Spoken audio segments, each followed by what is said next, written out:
Good evening, YouTube. Well, today is April the 7th. It's late at night. I'm doing this video real quick just to get it out. I don't do YouTubes too often, but I fear that I need to get this out. Ultimately, in wanting to talk about the new PTB changes that have come out. Before you guys are like, oh my gosh, he's gonna complain, salty killer main.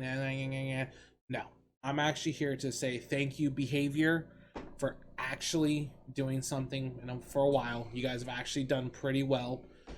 In terms of some of the changes that you guys have done to the maps, I appreciate it. It's awesome. I went through and did an honest review, going over pretty much the 10 maps on my stream tonight, the ones that had the strong window loops. Wanting to cover to see what actually was done, if it's good, if it's bad, suggestions, things like that. I'm not going to be doing any fancy editing here. I don't have the time to, but it's just something I've got to get out, so I'm going to kind of try to make this as quick as possible. So pretty much what is going to be covered. I'm not going to be having my webcam on just for purposes because I'm going to be playing video from my stream tonight and talking over it, so you guys don't get confused by the double webcams. But what I'm referring to today and what this video is going to cover, I'm going to cover 4 maps very much in detail tonight, which are going to be these 4: Cold Tower, Groaning Storehouse, Grim Pantry, and Ironworks of Misery. These are the 4 that I'm going to definitely cover and show some video footage of tonight. But I'm going to kind of give a brief summary of the first 6 that had strong loop fixes. These 6 I think are actually pretty good, pretty decent. I like them. I don't think they're too strong, too weak for either side. It's these other 4 down here that I think you got BHVR may need to look at. 3 of them are really weak for Survivor, and 1 of them's really bad for Killer. I'll cover that. I'll show the video footage, etc. as we go. But just kind of give an idea of what's going on. Wretched Shop. What's going on with Wretched Shop is pretty much one side's going to be always be blocked, the other side's going to be open, so that way they just can't run through one window and out the other side through a window. So ultimately that's a pretty good change there. I do like that. Fractured Cowshed, we could not really fully test it. I think there is a bug with Fractured Cowshed here. Ultimately what's going on with Fractured Cowshed is both windows are open, one on each side. I'm assuming it's going to get the same treatment as the Wretched Shop, where one's going to be open and one's not going to be open. But currently on the PTB, both sides are open. If both sides remain open, that loop is going to be godly, and it's gotten worse than what it was before, but I think it's just a bug. I think that'll be fixed. The reason why I say that is because Mother's Dwellings kind of has the same problem in the PTB right now, where all the windows in the house are open. So I just think there's a window not blocking type something going on to where it's not functioning like it's supposed to. We'll have to wait and see where that goes live. BHVR, please make sure one side is blocked. If you have both open, that may need to get changed immediately to at least where one side is blocked at all times. So we'll go ahead and edit that and get rid of that. The other one is Suffocation Pit. This one I actually liked a lot. This one, they are no longer allowing the window that you have to go up the ramp for. That window is now permanently closed. It's closed for good. And they also changed the generator right on the outside of that little window. It's no longer a little corner where you get stuck into. It's actually fully open now because this window can never be open. So it kind of makes it to where it's not a death trap for survivors, which is good for them. And this BS window is no longer open, so that's a good thing there.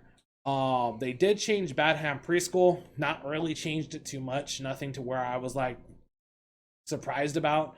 All they did was on the loop with the fence right outside the front door, the fence is a little shorter. Most of us didn't have, that fence wasn't an issue in the first place. It really wasn't that much of an issue. But they did shorten it. You know, it'll shorten the loop a little bit to, where the killers can catch up a little bit quicker. It wasn't like make or break it, so not too big of a deal. Torment Creek. Actually, you know what? I will touch bases on this one. I'll find it in the VOD real quick. I actually want to cover that one because I'm actually really torn on Torment Creek. I don't know if that's actually stronger or weaker. I'm kind of like, from course until I get real gameplay on it and see what real survivors do. As my mind thinks as a strategist, excuse me, sorry about that. I'm You'll kind of see when I pull up that map. I'll have to find it.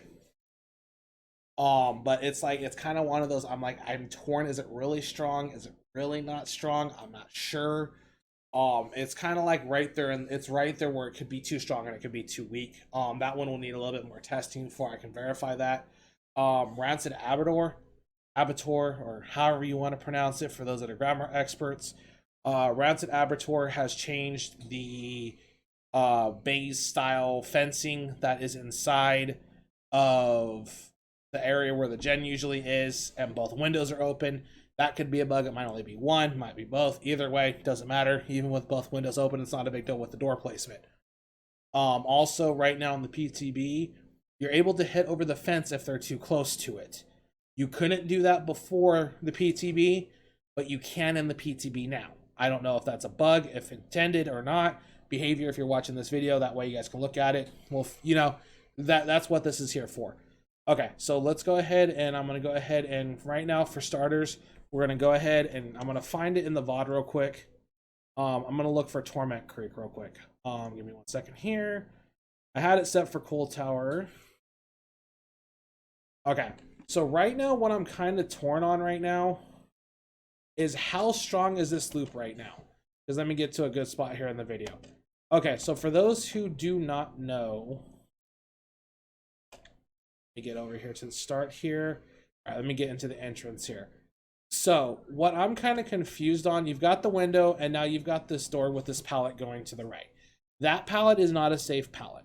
It is not. I know it's not a safe pallet.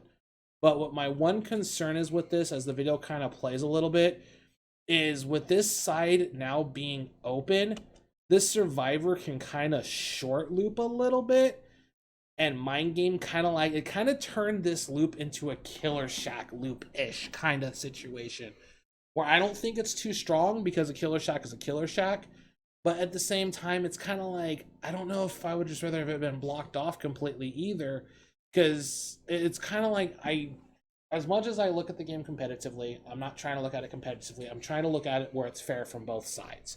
I want this game to be fun for both sides, and that's kind of where I'm looking into right now. So ultimately, if the person jumps out this window right here, they have an option of which way they want to go. So if I decide to go out the side where the door is now, she can then, you know, loop around towards Jen's side and then still come back around for the window again or the door. It's kind of like one of those situations to where it's going to be an extended loop where you don't want to mind game too much, because with this Killer Shack, they can see through it. So they know exactly where you're at all times. So you're going to have to kind of try to, if you can, force them to run outside of the window, not inside the building. That way you can kind of try to screw them up a little bit. It does give potential for mind games and screw ups. So that's where I'm kind of leaning at. It's a good change.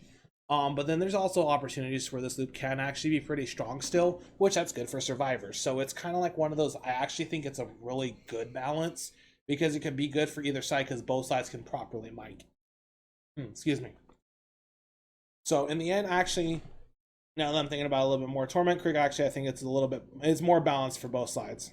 I don't feel too bad about it. I don't think it's too weak. I don't think it's too strong. So we're pretty good there. Now we're going to go to Coal Tower. So on this right here, what I want to kind of cover right now is Coal Tower, Groaning Storehouse, and Grim Pantry, because right now I actually think these three are actually really bad changes for the survivor. As the toxic, biased killer main, of course, I would like it because it's easy for me to get the hits. But again, I'm trying to look at this from a non-biased point of view. So let me kind of show you what I'm referring to here. We could not get a real good look at Coal Tower because I don't know exactly what they're trying to intend, because everything was a little bugged. But you can kind of decipher what they're trying to go for here. Let me go ahead and go to the VOD here. Okay, so right now we're going to go ahead and enter the Coal Tower here. And we'll kind of let you kind of see what I'm seeing here when I got there for the first time. My reaction was kind of eh. So you've got both windows open, but this is where I think the bug is. Because normally one window's blocked, one window isn't blocked. And then on the upstairs, one drop down is bugged or blocked and one isn't blocked. Right now, for whatever reason in the PTB, again, it could just be a bug. Both windows are open on the bottom floor and the top floor. I don't know if that's intended. I don't know if it's not intended. But ultimately right now, I'm assuming that what they're going for is going to be 1 and 1. Even if they were to go both open on the bottom and one blocked on top, or both open on the top, I actually honestly think Coal Tower is in a very, very bad spot with where this door is. Reason being because both of these windows on the bottom floor are now completely unsafe. And I mean completely unsafe.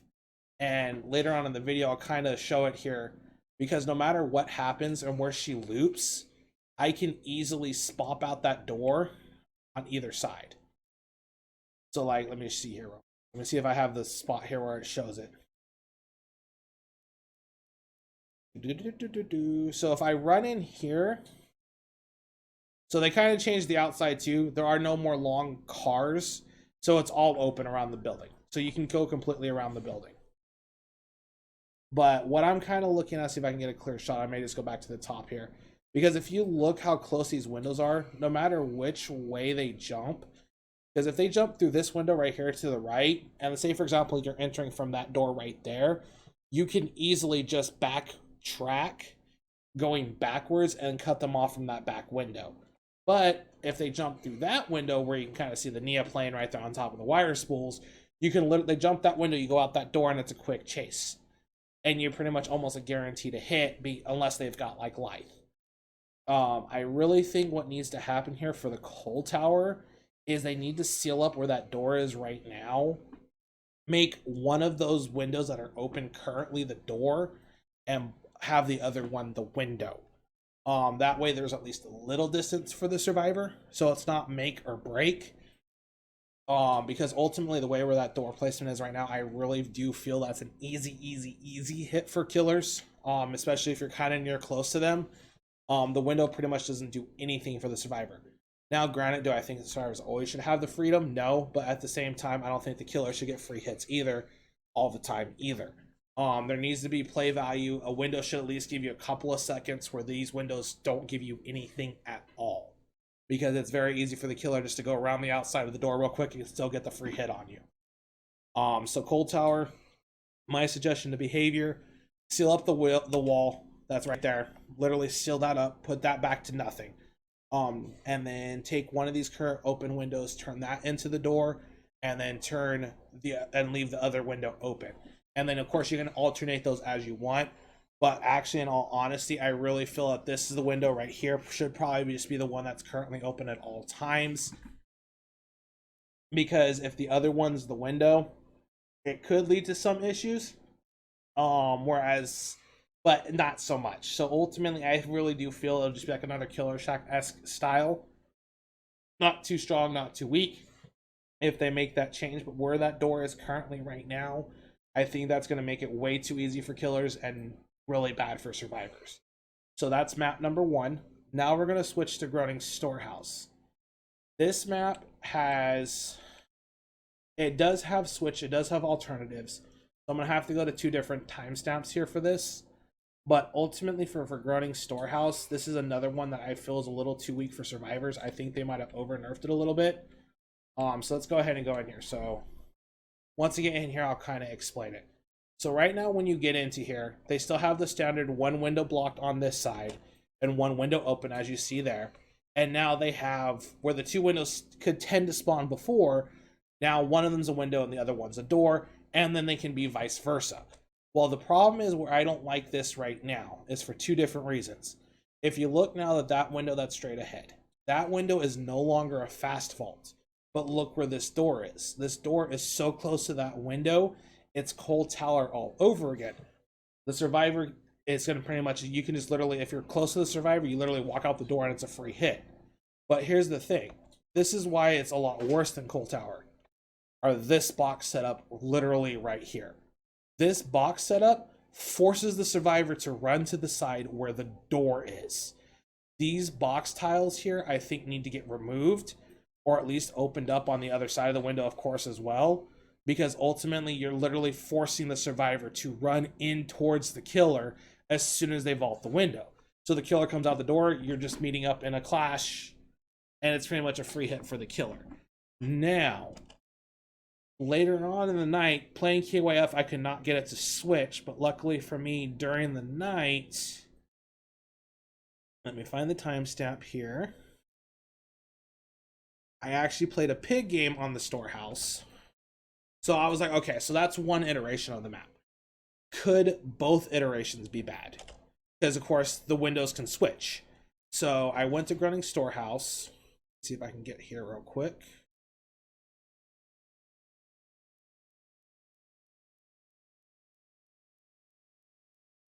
Where's the start of the match? Because I think I went straight for it right at the start.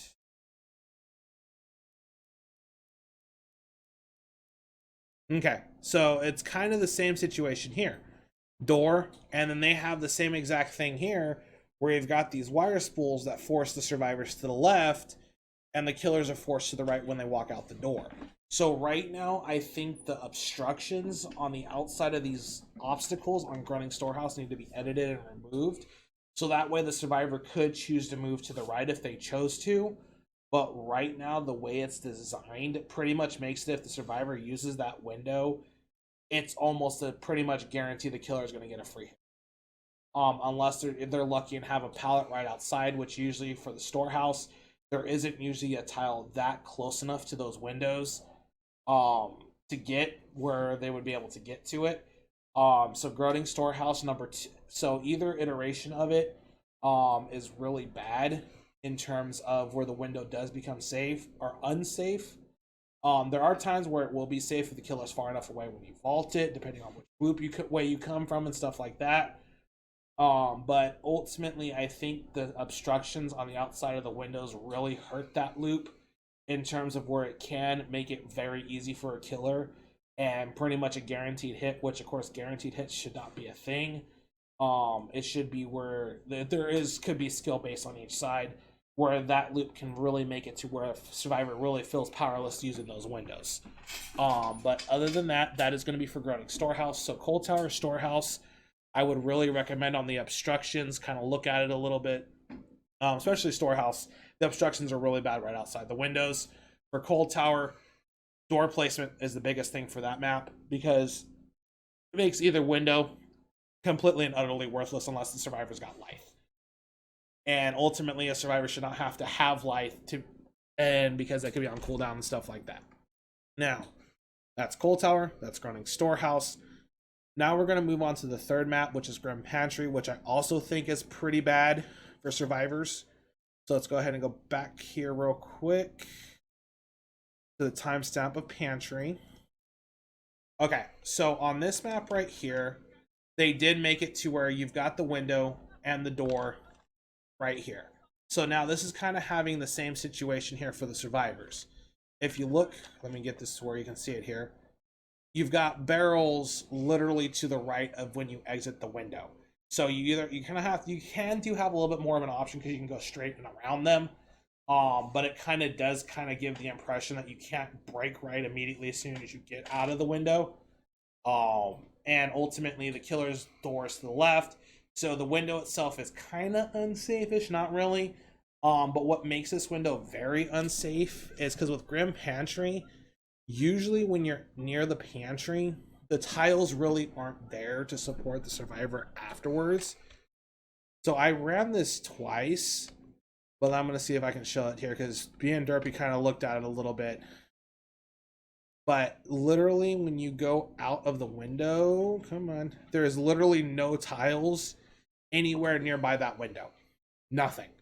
No other place you can really go as soon as you jump that window unless you like run around the side and go up. But usually at that time, that window doesn't give you really any real distance. We reloaded it 2 out of 3 times. Both times the window side was on a side where there was absolutely nothing for the survivors. So that window pretty much is a really dangerous one. Granted, as a killer, I love it, but to be fair for both sides, to keep it fair, I really think that window may need to be forced to have a tile on the outside, at least one pallet, or something to make it to where it's not a complete and utter death sentence. Other than that, that's going to be for Grand Pantry. That's usually the only thing I really saw. The rest of the map stayed the same for the most part. But for the God Loop, I love the fact of what they've done. They are doing things in the good situation. It's just ultimately a little bit of tweaks here and there, which are easy to be tweaked to kind of make it a little bit more fair for both sides. The next one is Ironworks of Misery. This one is really, really rough. I am going to let the video kind of play itself out with audio, because ultimately we did a lot of testing between me and one of my viewers, Derpy, and Ironworks has two different spawns. So let me go ahead and show you spawn number 1.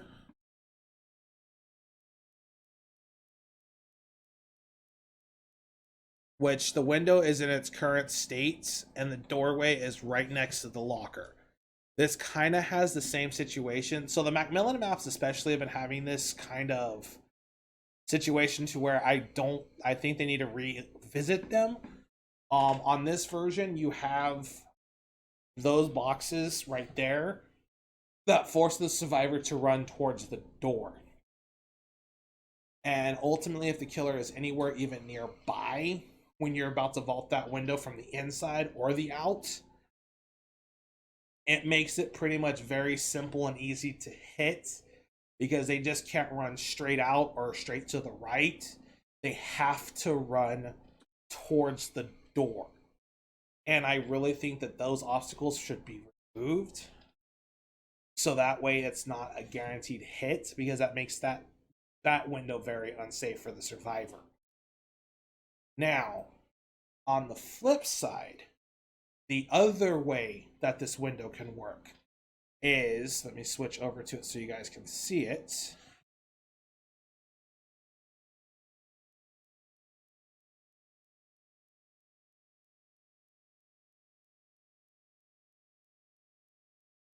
Let me get over to it because I was kind of messing around a little bit here.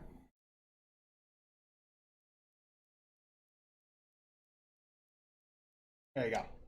So, where the window is spawned in next to the lockers, and the door is spawned where the window used to be. Okay. This, I did a lot of testing with Derpy. This window right here is very, very disgusting. And this is going to be a big knowledge for survivors and killers alike. Survivors, if you have a stupid killer, you can run this window infinitely. And I mean infinitely. Killer is completely stupid. Because that door placement that's out there, way out there in the boonies out there, that door is completely worthless to the killer if they're chasing you from either side and they're trying to use the door instead of vaulting the window. We did thorough testing on this. If, as a killer, if we run out and around that door, we will drop chase every time.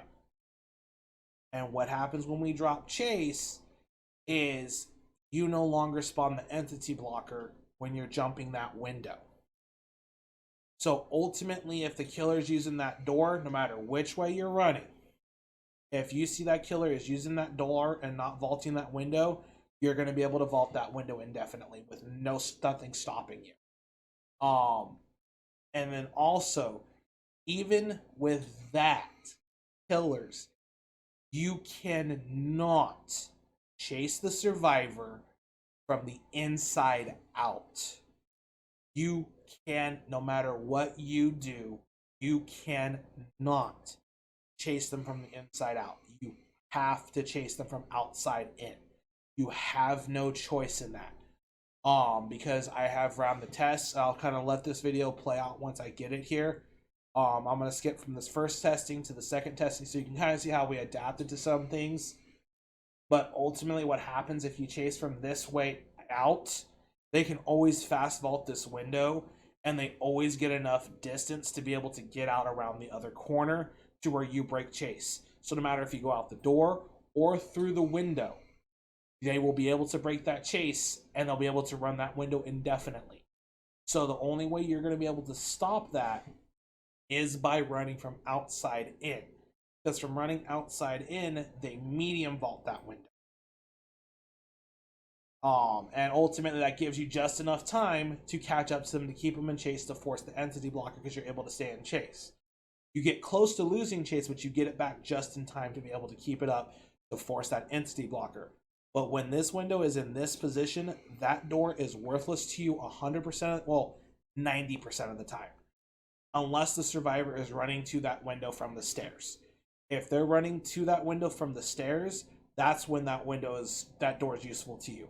But if they are chasing you, running you, or looping you from this side right here, you cannot use that door at all. That door is 100% worthless to you. So ultimately, right now, I really think behavior should just make that window where it's at right now the complete door, right next to the lockers, and the window always spawn near the basement. But then remove the obstacles on the outside of that window, so that way they're able to go straight out. So it's not a death sentence, because they have to break to the left towards the door. But what I'm going to go ahead and do is I'm going to turn on my headphones real quick so I can hear this, so I can get it set up correctly. Going in 3, 2, 1, go.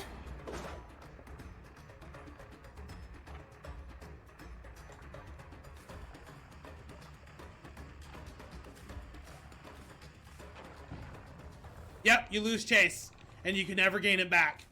You cannot. Okay, we're gonna do this again. Derpy, go ahead and heal up.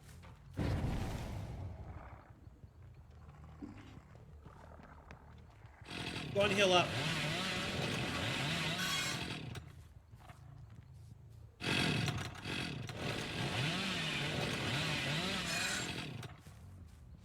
Oh, you still move slower though.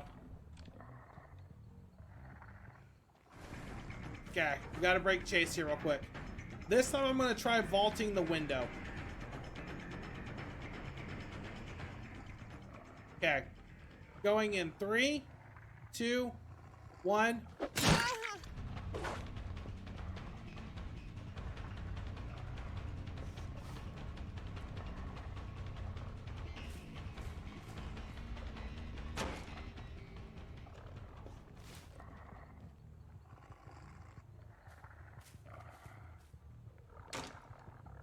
Yep.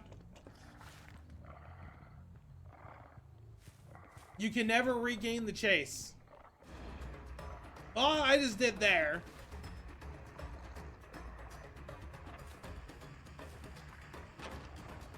But you lose the chase. So no matter what you do, no, Curtis, so that's exactly what I'm showing you. So as a killer, if you get this window tile set up, you always have to double back. There is no mind gaming it. You have to double back this way. You cannot chase that way. Chasing that way, you're done. You're not going to be able to do anything about it. You're going to always have to double back this way. But even then, so, alright, so now we're going to try this real quick, Nia. Just come back here, Derpy.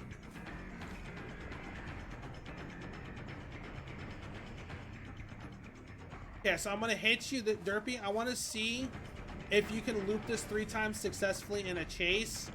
What I'm going to do is I'm going to hit you, and I want you to run this way and run around, come outside, run the outside of the building.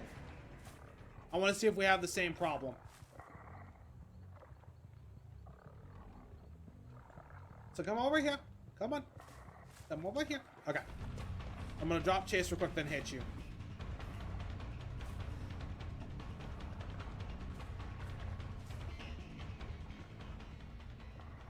Okay, starting in 3, 2, 1. Oh wait, oops, I missed.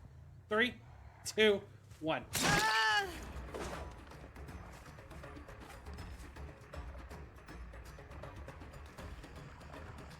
We're gonna try this 2 different ways.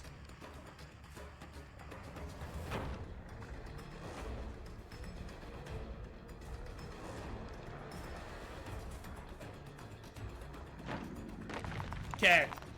So you can... Okay, so you can force the entity blocker that way. That's good to know. Now we're going to try one more test period here. I'm not going to vault the window. I'm going to run the door. I'm going to avoid the window. So I'm going to hit her. We're going to do the same thing, but I'm going to use the door and see what happens.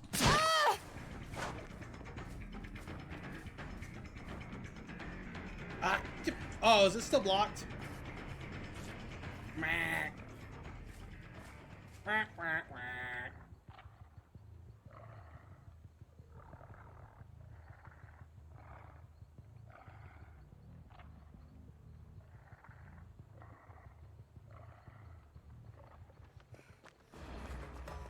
Yeah, gotta wait for Chase to go away.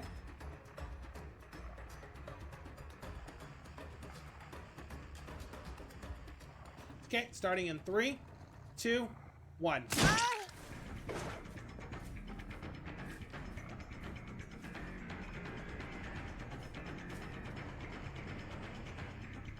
No, it's not a god pallet. You have to vault the window. That door's useless. That door is 100% useless. This door, not usable at all. Killers. This door right here, don't use it. If they're looping on that side at all, either on the inside or the outside, you cannot use this door.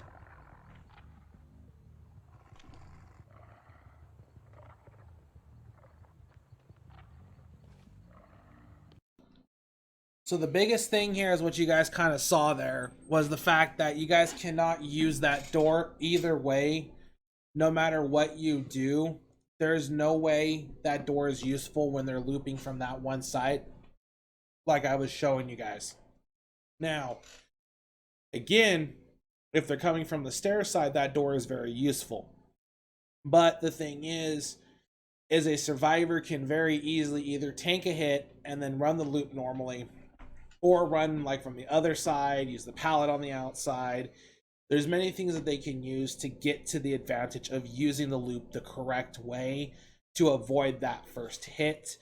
The other thing that I did kind of do a little bit of testing on is, let me go ahead and skip ahead here real quick. What I had her do is we tested a couple of different things here. I had her see if she can go ahead and correct it to where she can get on the correct side. So I had vaulted the window. I had her come back this way to see if it'll work. And then I realized it won't work because, of course, I could just take the door. Of course, she could have thrown the pallet there to gain a little bit of distance to force me to go around to where she could have probably made the window again. But that would not have. So ultimately, it's once you start chasing them from the outside, they kind of have to stay chased from the outside unless they go start wasting pallets. The other thing that I had her test was to run this way. When I hit her from the outside, instead of going through the window, that she would just literally just go, like you'll see here right now, once it starts. So I re-explained it to him so that way he knew what he was doing. So I went ahead and hit. Went ahead and already started the loop here. So ultimately here, with the Bailey, I could have probably caught it with a couple of catch-ups. Depending on the speed, you may actually be able to. But the thing is you get that bloodlust, which is the key to be able to do this loop correctly with bloodlust. So bloodlust, if you're under bloodlust 1, you can go ahead and catch up on that window loop fairly easily once you get bloodlust. But if you go into that chase without bloodlust, you will not get your bloodlust up to be able to keep the chase going. Now, one more thing I believe we did test here is I was kind of explaining something here. Ultimately, the double back move that I was saying that we need to force. The thing is now a lot of survivors are not optimized. They're not going to be paying attention correctly and things like that. One of the things that I did realize is later on, which was a good strategy for them, is as soon as they vault that window, they can actually keep an eye on me to see if I'm backpedaling or if I'm in the building. So if they vault the window and they see that I'm not following them in that window, the survivor can actually go back to this door. Let me get it a little bit here so you can kind of see it here, where I kind of started explaining it so I can kind of give it to you. So you can pretty much, what I'm seeing here is what I'm realizing is the fact that you can look through that window and know what I'm doing as the killer. So now the only problem is once I am as the killer, I'm on the outside of that opposite wall, you really don't know which way I'm coming from. So staying at that window is no bueno. But as the survivor, you can actually, once you see that I'm no longer inside Ironworks, you come to this door and you can bounce back and forth just like this kind of, and keep an eye and see which way I'm going to commit. And whichever way I commit to, you can easily counter it and keep continuing to run this loop. So this loop is very strong, because if I decide to commit on the outside, you come back on the inside that way and you'll have plenty of time to make it back to that window. But if I come back through the Ironworks, then you can then go back out on the outside and we repeat this process. So in realisticness, you can't really attempt to mind game it or afford to mind game it. You need to commit to doing the back. You have to.